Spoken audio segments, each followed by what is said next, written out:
Israeli प्रधानमंत्री Benjamin Netanyahu ने एक नए ऐलान से मिडिल ईस्ट में हड़कंप मचा दिया है। नेतन्याहू ने ईरान, लेबनान, इराक और दूसरे खाड़ी देशों को साफ कर दिया कि गाजा की जंग अब अपने आखिरी दौर में है और अंजाम तक पहुंचने वाली है। नेतन्याहू ने कहा कि इजराइल अब पीछे नहीं हटेगा और हमास को पूरी तरह से निस्ते नाबूद करने के बाद ही रुकेगा। नेतन्याहू ने जोर देकर कहा कि जो गाजा में शुरू हुआ वो वही खत्म होना चाहिए। गाजा जंग को जायज बताया और कहा कि 7 अक्टूबर 2023 को हुए आतंकी हमलों के जवाब में ये युद्ध लड़ा जा रहा है। उन्होंने अपनी सेना पर विश्वास जताया और कहा कि हमारे सैनिकों ने हमें ताकत दी है और हम जरूर विजयी होंगे। अमेरिका के राष्ट्रपति डोनाल्ड ट्रंप ने गाजा में पूरी ताकत के साथ जाने और युद्ध को खत्म करने की सलाह दी थी। इजराइल केवल एक निर्णायक और पक्की जीत चाहता है। इस दौरान उन्होंने कहा कि इजराइल ने गाजा और लेबनान में ईरानी प्रभाव को तोड़ दिया है। नेतन्याहू ने गाजा जंग को जायज बताया और कहा कि 7 अक्टूबर 2023 को हुए आतंकी हमलों के जवाब में ये युद्ध लड़ा जा रहा है।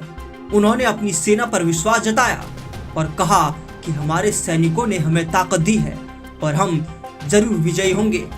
नेतन्याहू ने यह भी कहा कि अमेरिका के राष्ट्रपति डोनाल्ड ट्रंप ने उन्हें गाजा में पूरी ताकत के साथ जाने और युद्ध को खत्म करने की सलाह दी थी।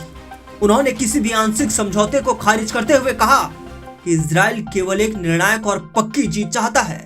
हालांकि इजराइल की आंतरिक राजनीति में इस मुद्दे पर मतभेद बढ़ते जा रहे हैं। CNN की रिपोर्ट के अनुसार इजराइल के राष्ट्रीय सुरक्षा सलाहकार तजाची हानिबगी जमीर ने हाल ही में नेतन्याहू को आगाह किया कि गाजा में हमले बढ़ाने से बंधकों और सैनिकों की जान को खतरा हो सकता है। जमीर ने यह भी सुझाव दिया कि उस संघर्ष विराम प्रस्ताव पर विचार किया जाए जिसे हमास ने स्वीकार किया था और मध्यस्थ देश समर्थन कर रहे हैं। लेकिन नेतन्याहू ने इस प्रस्ताव को ठुकरा दिया, कहा कि सभी बंधकों की रिहाई एक साथ होनी चाहिए, किसी आंशिक सौदे से नहीं।